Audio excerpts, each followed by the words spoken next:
Hi, everyone. It's Lydia with the Oneness Junkie podcast and YouTube channel. And today I'm excited to introduce you to our next guest. I'm sitting here with Reverend Bill Marchiony. Hi, Reverend Bill. Hey, Lydia, it's wonderful to be here with you. Thanks for inviting me on.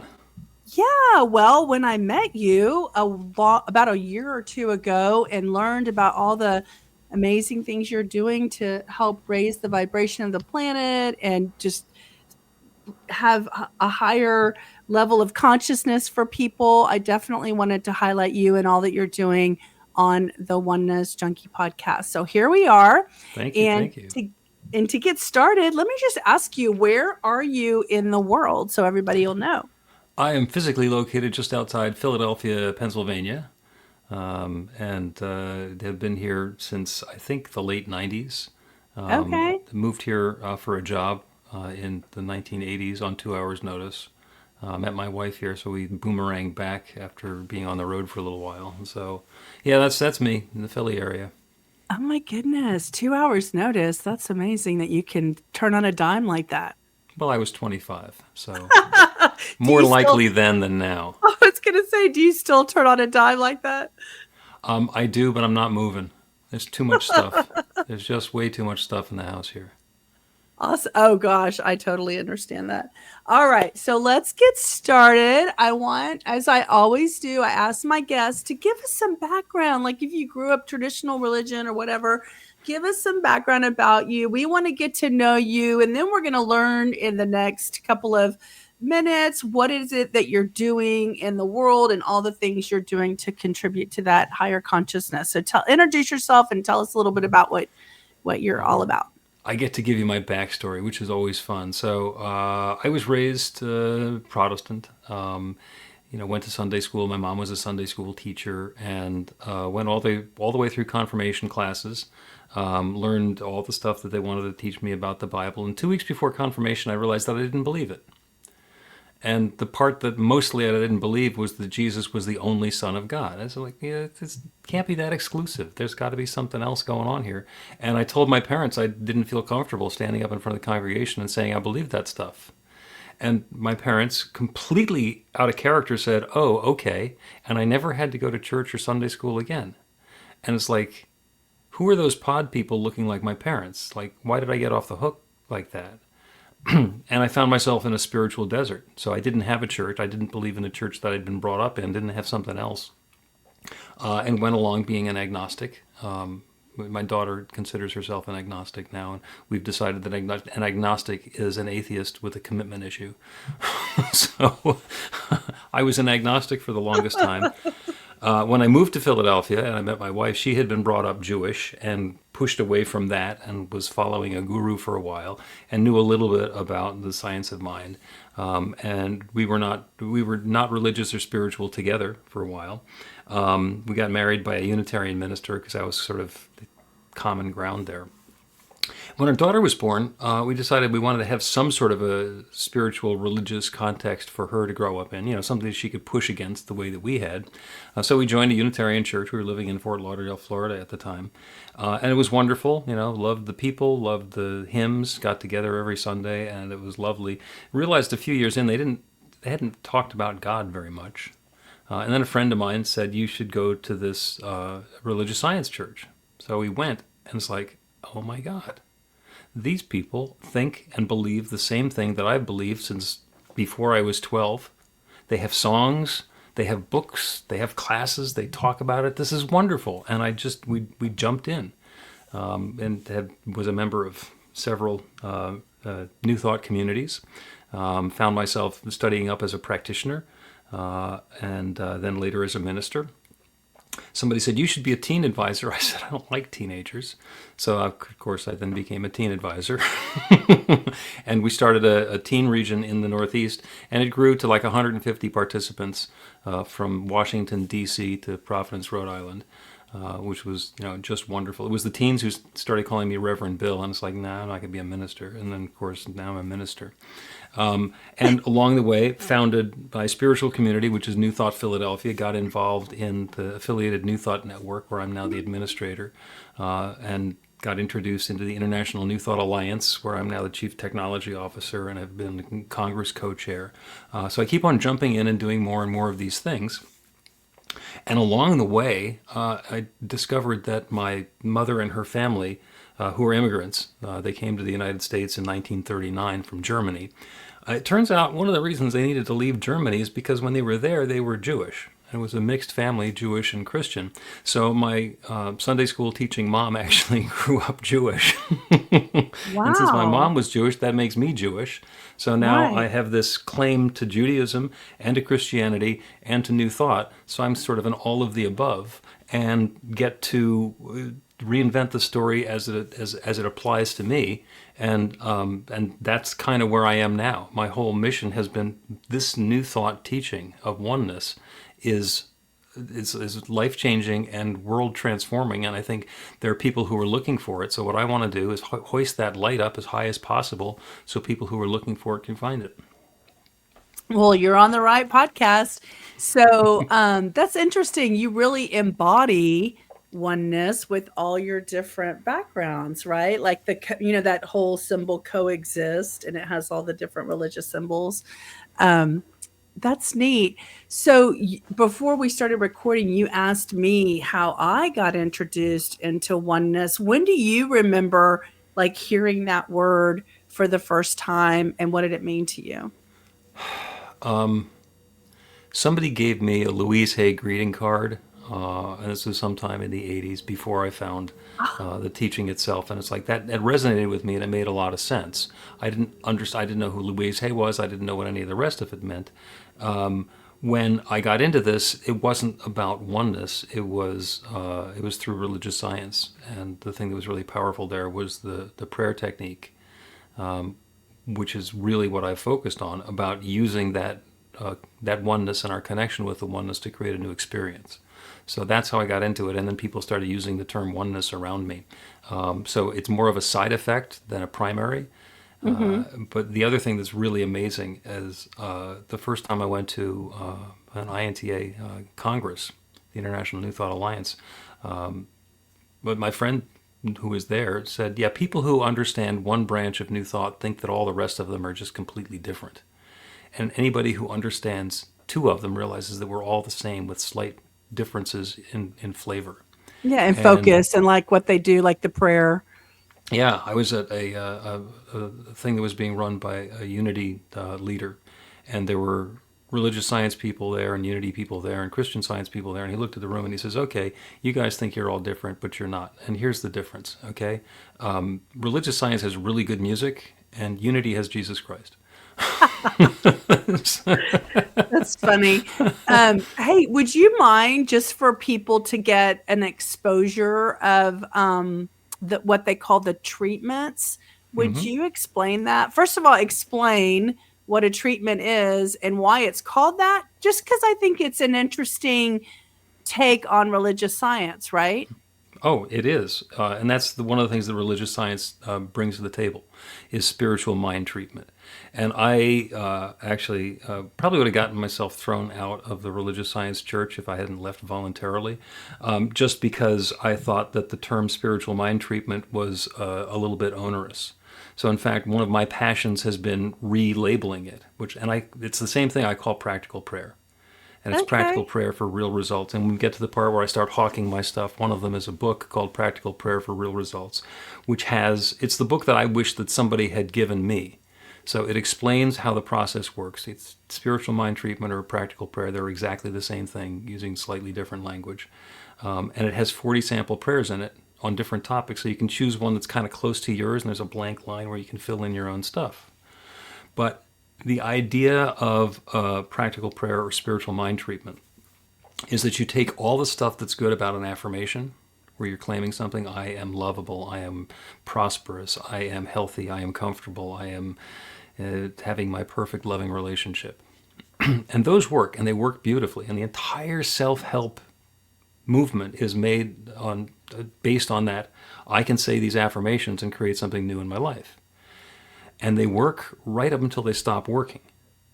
And the reason they stop working is, let's go back to the source material. And I love the Bible, especially the New Testament and the stuff that's in red letters, the stuff that Jesus actually said, because that stuff, as far as I can tell, is dead on accurate. And then the stuff that people said Jesus meant, maybe not so much. And the other stories are sometimes interesting and maybe they're applicable. But he said, as you believe, so it is done. It's all about belief. So what's happening with my affirmation is when I say I am prosperous, if I don't have a belief that I can't be prosperous, then it opens up the channel, and that infinite creative power that creates everything, the one, creates an experience of prosperity for me. Just no problem. If, on the other hand, I have a belief that I am somehow impoverished and I'm doomed to poverty and I never am going to have enough, and it could be because I learned that as a kid, my family never has money, or nobody in our family has ever had money, or we always have problems with credit cards, or wherever those beliefs came from, those beliefs are operative. So when I say, I am prosperous, the little voice in the back of my head says, no, you're not. No, you're not. You're not prosperous. The first of the month is coming up. There's not enough to pay the rent. Furthermore, the credit cards are overdrawn. You're familiar with that little voice. We all have our own version of that little voice. So that little voice is telling us what we actually believe.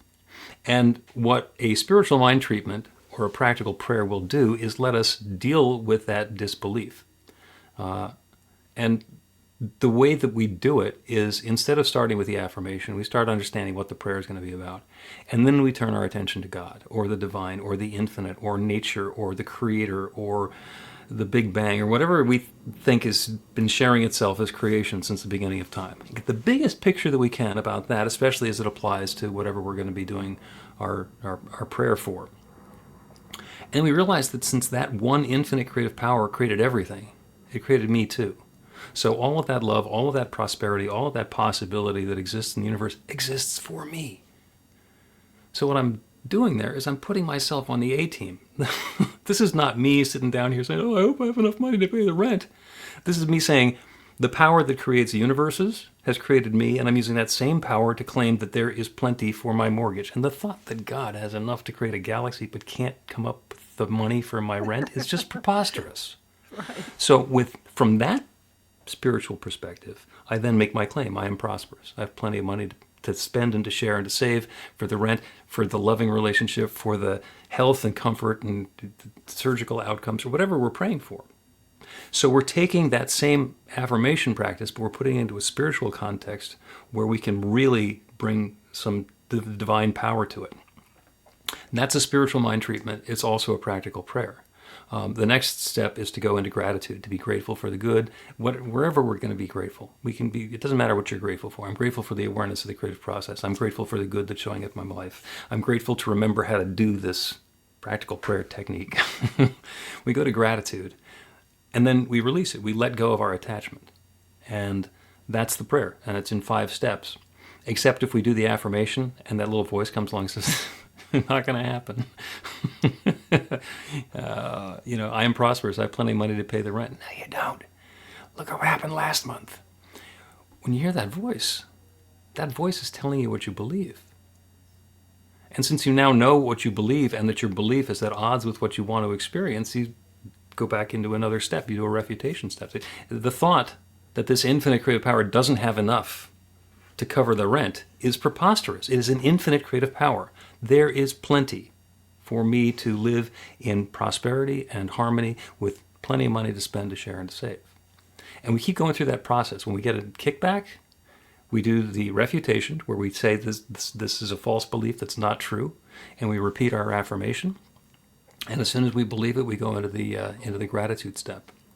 And one of 2 things will happen in a properly executed spiritual mind treatment or practical prayer. If we keep on getting resistance, if we keep on having that, no, it's not going to be possible, either we modify the prayer, because we're going to get what we believe rather than what we claim, or we can rent a consciousness. We can call a practitioner who's been trained to do prayer on behalf of other people. Because when you come to me and you do prayer because you want to have a relationship or a job, I'm not carrying your baggage. I didn't learn the stuff that you learned as a kid. Yeah, it's completely possible for you to have that fabulous job. And oh, by the way, congratulations on your new fabulous job. and the process works. So that, and you asked me, it was a loaded question because this is one of my passions. I mean, I took spiritual mind It treatment was and a good segue. It was a yeah, great segue. I took spiritual mind treatment and I rebranded it as practical prayer. And the reason for that is I would go to religious science churches and I would hear a couple of long timers having a conversation, at coffee hour, with a newbie listening over their shoulder. And one of them would say, "Oh, I was having such an issue and I went to a practitioner, I got a spiritual mind treatment and I manifested a demonstration." And their friend would say, "Oh, that's wonderful." And the newbie would say, "What the hell are they talking about?" And now, same thing. "Oh, I was having an issue, so I went to one of the prayer professionals, I had them do a practical prayer, and I got a result." And you don't need anybody to translate that. So it's, again, about making that same creative process available to more people. And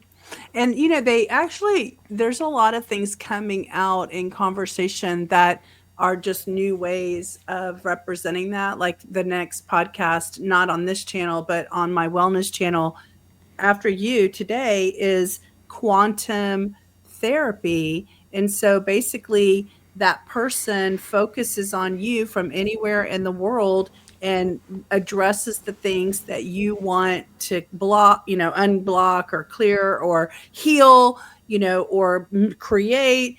And then it's because they don't have what you just said. They don't have the blocks. They don't have the issues. They can manifest it like almost through dialogue, almost for you. And then she gets some kind of a feedback mechanism to help you understand, what was cleared. And so Sure. it's really kind of the same. I mean, I don't know what religious science does or how they do do they have to physically be in your presence, or can it just be anywhere?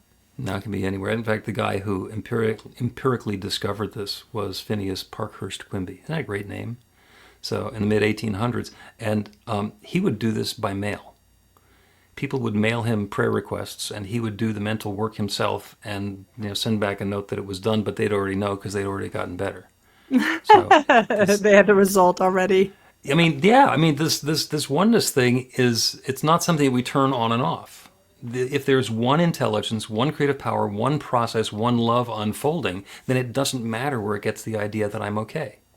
As long as the idea gets in there that I'm okay and I'm not objecting to it, I'm not disbelieving it, I'm not bringing doubt into the equation, the transformation can be instantaneous and it can happen anywhere.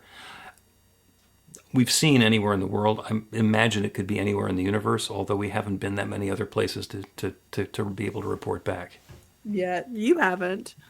Maybe I have. Maybe you have. I don't know. What's Just going kidding. on in Alpha Centauri? And what are the real Oh, estate at least values you know. there? At least you know that planet. That's a start. I've been watching Cosmic Disclosure.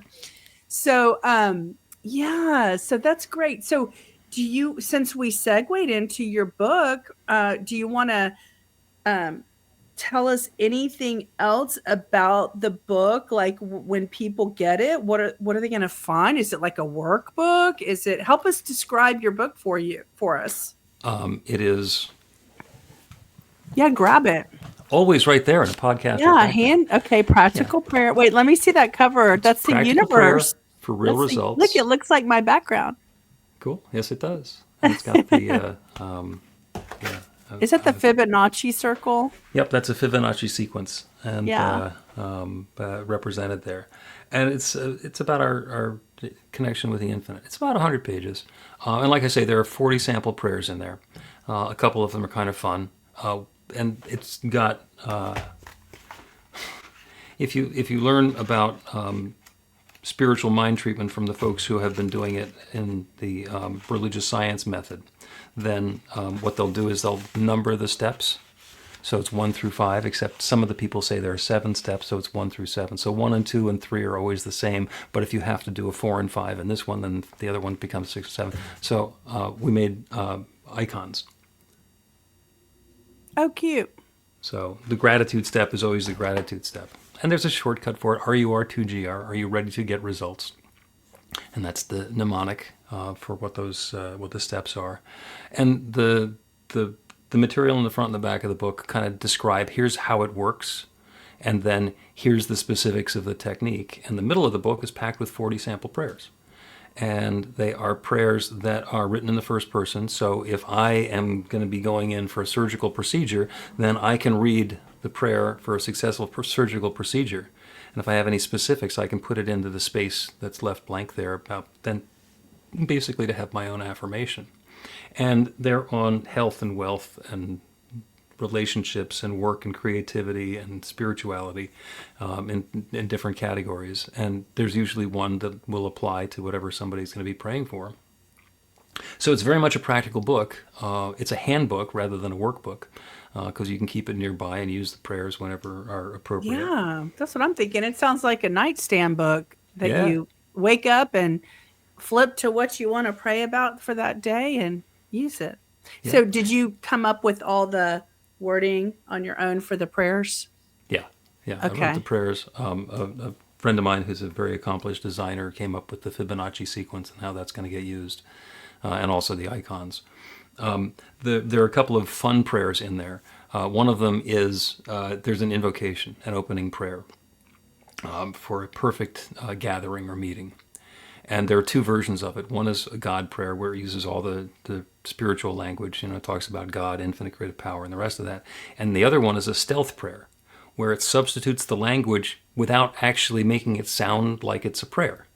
And I have started business meetings with that or something very similar to it because, we're here together and we all have a shared purpose. We're here for this one common experience of moving our company forward, moving this project forward, and being connected together in a way that brings goodness into the world. So this meeting is a perfect opportunity for that goodness to be unfolding. All the ideas are coming forward. Everybody gets heard. There's nobody who gets rejected. This is the opportunity for success happening right now. And I'm so grateful for everyone who's here and for the way that this meeting is coming about. Thank you for being here. And that was the 7 steps in a practical prayer without sounding like a prayer. And it's fun when I do that. And other people have reported back that they've used that technique in business meetings. And people afterwards say, that was the best meeting. Wow, we got so much done. And Janice, who's usually such a pain in the ass, didn't say anything and was actually on board with the rest of this. Yeah, or we came up with all these great ideas in our marketing meeting. Yeah, it was flowing. A great meeting, and everybody, and everybody had an agenda coming in. For some reason, everybody got heard, and we wound up coming up with an idea that's okay for everyone. Or like we negotiated a deal. We walked out of there happy. Yeah, that's exciting. Okay, so we're going to continue to talk about all the little things, the other things that you do, but I want to prepare you on the fly. We haven't discussed this, but I want you to think of one of those prayers we can end the podcast with so we can create a positive effect of this episode so that it goes out into the world and affects people and lets them know about how this tool can definitely help and contribute to their lives. So while we're talking about your other stuff, I want you to think about what's the right prayer for us to go through and do it for your episode about this. Okay, we'll do it at the end. Okay, Sure, we'll do the prayer at the end. All right. So can we move on from the book? Yeah, and I'm just going to tell you that you've naturally moved on from the book because there are a few other things that I've been doing that echo that. So I do a podcast called the Practical Prayer Podcast. Oh, perfect. And we end every episode with a practical prayer. Oh, So- how do they find it? Where do they go to find your podcast? Is it on Apple and Spotify and everywhere? It's on Apple and Spotify and Google and all the rest, everywhere you can normally find Your podcasts. Audible, all that. Yeah, if you search for prayer, you'll never find it because everybody thinks they know how to do prayer. But if you search for Marchiony, Marchiony, there's only a few podcasts with a Marchiony on them. Okay. And you can also go to to my website, which is bethelight.com, be-the-light.com, and it's linked from there and so forth. Awesome. Yeah. Do you want to tell me any more about the podcast? Like, who do you have on there? Is it just you? It's me and a co-host. Okay. So do y'all have guests? Nope. Okay. So Me and y'all a are just co-host. talking to help inspire others. It's an interesting process because I was on the radio for about 10 years in an earlier career. And somebody told me after I got into ministry, oh, you should have a podcast. And I had this arrogant attitude of, I don't need a podcast. If somebody wants me to talk for an hour, they should at least build a tower and put a transmitter at the bottom of it and have me be the only one who can use it for an hour. But I got over that. And then thinking about how was I going to do a podcast talking about practical prayer. And I could think of maybe a dozen episodes worth of material. Because I think that the teaching and the practical prayer process and oneness is pretty simple. There's a lot of different nuanced pieces to it. And then, by a circuitous route, I got introduced to Carol, who is my podcast co-host, and she had discovered this New Thought teaching after she spent 35 years as a minister in 3 different Christian denominations. And so she basically asks a question, and we talk about it for the episode. And we just recorded episode number 190, because there's no limit to the questions that people who think God is out there and has to be convinced to do us a favor is going to not believe that it can be this simple. So that's what the Practical Prayer Podcast is about. It's about changing context. Wow. Wait. So let me see if I understand this correctly. If I am of a traditional religious background, but I'm feeling drawn to a more open, New Thought way, should I listen to y'all's conversations to help me understand what I'm feeling? Yeah, yeah. For anybody who has ever gotten the impression that their prayer shouldn't be so convoluted, that you shouldn't identify some middleman who you can ask for a gift from, and then maybe if you've done enough good stuff for that to satisfy the middleman, then you deserve it and you're going to get whatever it is that you're asking for. Yeah. For anybody who's dealing with that, Yeah. who's willing to make the transformation of turning away from the God out there who's maybe going to do me a favor or maybe not, and connect with the divine power and presence within, this is for you. Right. And I will give you the warning that what people find the most challenging is giving up blame. Because it's really easy if you're praying to a God outside and God's answer can be yes or no or later. Then when you don't get what you're praying for, it's not your fault. And in New Thought, And it's so unempowering, right? You have no power over that. It's like a release. Well, yeah, but if there are people, I want to have this loving relationship and I don't have it, and it's because God doesn't want me to have a relationship. To acknowledge that my life is the outpicturing or the result of everything I believe, then I believe that I don't deserve the relationship. Well, I got to look at myself. Ooh, that's a lot of work. Right. And people a lot of times use the term blame. Well, so I'm to blame for this? It's my fault? Well, it's your consciousness. It's your belief system. There's nothing wrong with it. You created the experience that you're having. You get to create a different one, but you need to own it first. So it's not easy. So people who are interested in going through that transformational process, the podcast is just perfect for them. Yeah. It's funny because, well, it's not funny, but me and my family grew up, my sisters grew up Baptist, and one of them, and she, is comfortable with me saying this, but she went very fundamental Baptist when I started to go open-minded and learning new things. And now, I used to sit there and go, man, I wish my sister could hear and learn what I'm hearing and learning.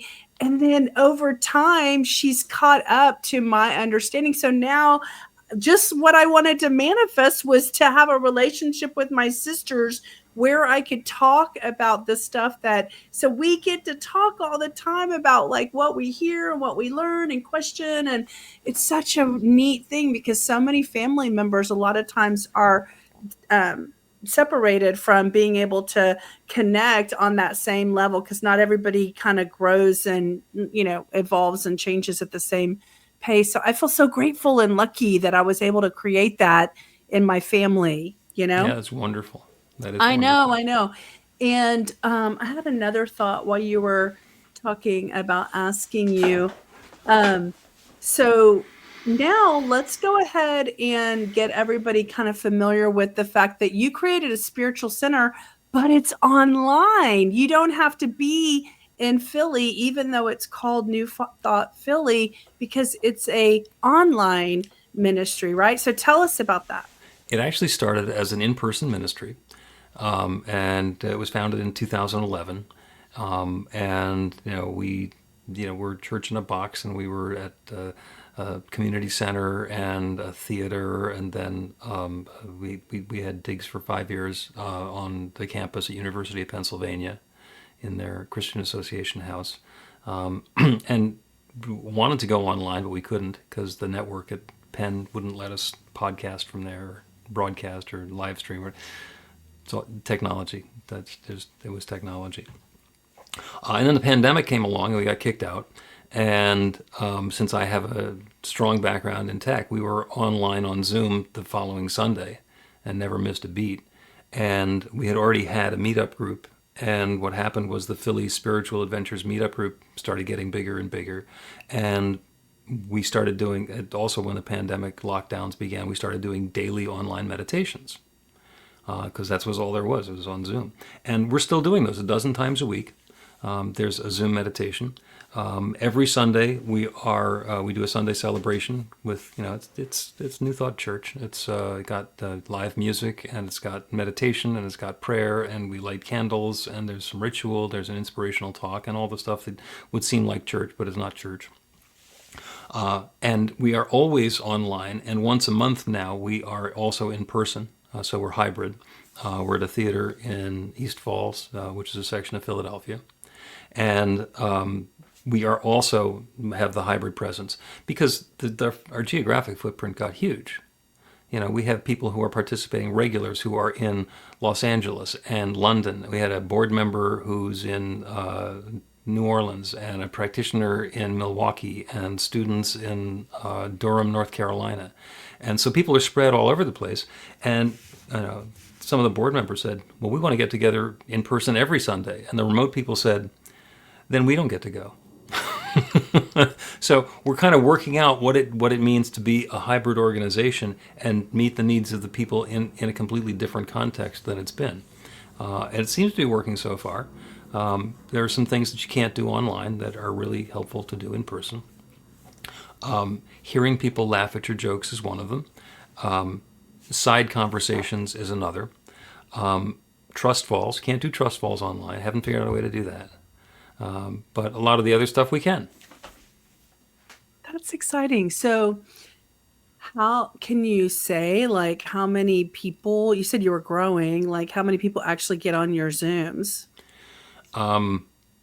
Usually on a Sunday, there's 20, 25 people who get on the Zoom. The daily meditations, it's usually a half dozen. Sometimes there are 15 or 20 who do those. Once a week, we share the evening meditation with our friends at Anton, the affiliated New Thought Network. So that's a slightly larger population. 3 mornings a week. I'm a teacher on Insight Timer, so we simulcast the morning meditation on Insight Timer. There's a half a dozen people on the Zoom, and then another 30 or 40 on Insight Timer. I love that, because for people who want to feel like they're making a difference, I mean, for those 30 people, it matters, that Yeah. you show up and do it. And as we do more and more communications like this one and get the word out, more and more people who are maybe remote, who don't know where to find somebody, they can find you and connect with you and decide they want to be a part of your community, even though they're in, New Mexico or something, out in the middle of nowhere. So, question, how do people connect with you? The easy way to do it is to Google New Thought Philly. You don't even know how to spell Philadelphia. New Thought Philly will find the New Thought Philadelphia website, which is at newthoughtphilly.org.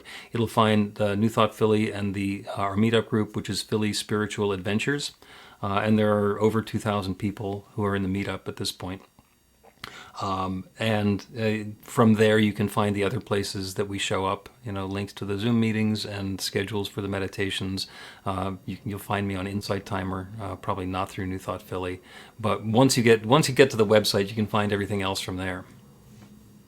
Have you ever had speakers or guest speakers on your? Yeah, all the time. Okay. In fact, when we founded New Thought Philadelphia, I had there was a co-founder, my co-spiritual director, who stepped down in 2020. So he and I used to take turns, and I'd love to have guest speakers because I get tired of hearing myself. I can't imagine that other people do as well. Well, at So, least you got a radio voice. well, thank you. Okay, so what have we not covered that you want to cover? The two things that I want to cover, one of them is God calls. And you'll say, well, you didn't mention anything about that at all. So I'm in a mastermind prayer group, and probably 15 years ago, 20 years ago at this point, members of the group started just calling each other, and you'd see, oh, it's a person from my mastermind group calling, and they would just start talking. You are a bright light of God's love. I'm so grateful to have you in my life and have you in the world. And you don't say anything. You don't even need to say thank you. It's just great to hear from you, and you hang up. And Oh, I love that. yeah, and that was just a practice that we were doing. And I started doing recorded God calls, where it's basically if you were to take a Sunday sermon and whittle it down to 30 seconds, and that's basically what happens when a minister used to be a top 40 radio DJ, is I can do a sermon in 30 seconds. Soundbite. Exactly. And it's got the full story. So that's what a God call is. And it goes out on a voice broadcast. So people subscribe to God calls and they show up on the phone 4 times a week. It's just random time, phone rings, you answer it, it's Bill, gives you an inspirational message for 30 seconds. And if you've been around this teaching for a while, you know that the message that you're looking for shows up at exactly the right time. So whether it's live or it's voicemail, when you listen to it, it's like, oh, that's what I needed to hear. So that's God calls. Are you Godcalls.org. using like Phone Tree for that? What are you using for that? I'm using one called Call 'em All, or I think they changed their name to Text 'em All when texting became fashionable. Does it cost anything to join that? Yeah, it's like $5.95 a month. Okay. There's a 2-week free trial. So Okay. I'm sure as soon as this podcast episode airs, there's going to be a flurry of people with their 2-week free trial. I want it. Okay. And no obligation to continue. Even if Yeah. somebody cancels on day 13, no, you don't have to pay again. It's fine. I love that. We had something at Unity called Unity Friends, and they were live, and they would call you. And sometimes I would be busy and couldn't answer. And so she would just leave a positive, prayer or message. And it's the same thing. It's nice to get. It's nice to get. Yeah, it's a reminder that there's something bigger going on. I could be having a great day, and here's this reminder. Here's a God call coming in telling me how great my life can be. It's like, it sure is. Or I could be having a crappy day, and it's like, oh, I wonder if this day can this day get any better somehow. Oh, here's a God call. Well, maybe it's going to turn my ship in that better direction for a second. Okay. What was the second thing you wanted to tell us? The second thing that I wanted. You said there were 2 things that we hadn't covered. I'm sure there were 2 things. What was the second thing that I wanted to cover? Well, you do speaking engagements, right? People can hire you. And I also do healing prayer for people. That's one of the big things about that makes practical prayer and spiritual mind treatment different. And that was something that took me a long time to find out as well, is there are only a few areas where you can hire a professional to do the prayer for you. And in a spiritual counseling and a practical prayer session, what I'll do is get together with a client. It'll seem a lot like the sort of intake that you would do with a therapist, but it's not. All I want to do is find out what it is that you want to be experiencing, and then we'll dig into your belief system and get an understanding of why it is that you're not experiencing it now. And I'll ask some probing questions, and I'll do some challenging, inquiries like, well, is it possible that this could happen? And then we end with a prayer. And how long is that? Like the session? Amount of time? Usually do an hour. Okay. Wow. Okay. Yeah, I can do them. Sure. You know what? By the time somebody shows up wanting to talk to me about their prayer, they've tried a lot of other stuff and it hasn't worked. So we're going to take a little bit of time to unpack what's going on, and because if somebody comes to me and says, I'm having surgery next week and I just like a prayer that the surgery comes out okay. It's like, well, I can do that. If it's like, I've got this chronic pain and it's always been hurting me and I'd love to have it go away. Yeah, that's deeper. different than the surgery. Okay, Yeah. well, where's that coming from? What's the belief behind that? Is there something that we need to clear in order to make that work? I love that. I love that. That's going to be desirable for a lot of people. A lot of people who may not have a spiritual center might need someone to pray for them for any amount of reason. That's great. Yeah. Okay, cool. All right. And all the info for that is on the website at bethelight.com. That's the one with the hyphens. With the hyphens, yeah. light.com. Light. Light. gmail.com. Yep. Okay. So in wrapping up, are you going to read it? How long did the prayers last? How Like long how do you long want it did to it? be? Well, only because I have that other podcast at 8 minutes. So I'm just Oh, trying to confirm how long it takes to do a prayer. I can do a prayer in 10 seconds, but I won't. This one will be a couple minutes. Well, I thought you were going to do one from your book. You wanted one that this episode has a helpful effect on the world. That's kind of custom. That's awesome. Okay, well, and let's make it fly out there to all the people that need to hear it and You can can do get that. value from it. So, before we do that, because what I'm going to get you to do is do the prayer, and we're going to be quiet, and then I'm going to say quietly, "Thank you all for joining us," and then we're going to say goodbye. We're not going to get all rowdy again after your prayer. But let me ask you, have you told us everywhere people can find you, like your socials? Where do you have social? Do you have a YouTube channel? Like, where can people find you if they don't want to just go to your hyphenated website? There's a Practical Prayer YouTube channel. You can find me there. New Thought Philadelphia has a YouTube channel where, among other things, all of our live streams are presented. We've got a Zoom that you can find. We've got a meetup. There's an Instagram and a Facebook for New Thought Philadelphia. I keep on showing up. I'm everywhere. You're all over. I'm all over the place. You're like oneness Yeah. everywhere, all at Google once. Marchiony. You will find me and the guy who invented the ice cream cone, who was my great grandfather. But that's a whole different episode. Okay. All right. So before we start your prayer, I want to say thank you for being on the Oneness Junkie podcast. And this was fun. It was great to visit with you again, as we did a couple of weeks ago for something else. And that's, I think, it. And I continue to get to know you better and be networked with you into our community that we're part of. So Yeah. it's great to have you.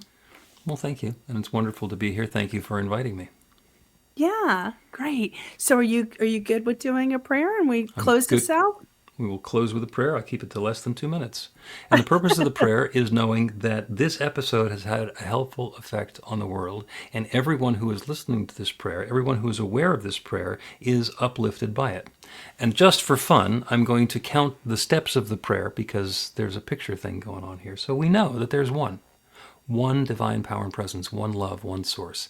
And it doesn't matter what our story of creation is. It doesn't matter if our story of creation is from the Bible. In the beginning there was darkness and void, and God said, let there be, and there was. Or if our story is the one about quantum physics and the Big Bang, and in the beginning there was the singularity, and then for some reason it began exploding, expanding, and revealing itself, unfolding into new things. It's the same story. That one power and presence is sharing itself as everything, as everyone, everywhere. And that includes me and each one listening to this prayer. We are each expressions of that one infinite creative power. And knowing that the divine power is within, I know that that light of love is shining through and as and for each of us in our own way. This episode is the opportunity for that light to shine, for that love to flow, for more good and uplift to show up in the world. There's nothing that stands in the way of it. That infinite creative power is always creating, and it's creating now, and I am so grateful for it. I'm so grateful for the good that's coming about. I'm grateful for the willingness of each one listening to participate in this creative process, to surrender even a little tiny bit of doubt, to let go of resistance that this good can possibly be unfolding, to open to it, to allow it, to participate in it. And that good is unfolding. And so with a deep feeling of thanks for all of this good, I speak this word and I release it into that creative law that creates everything. The same one that responded when the infinite said, let there be light, is responding to this word now. So I let it be. And so it is. And so it is. Thank you. In love and light and in our oneness. Thank you, everyone. Goodbye.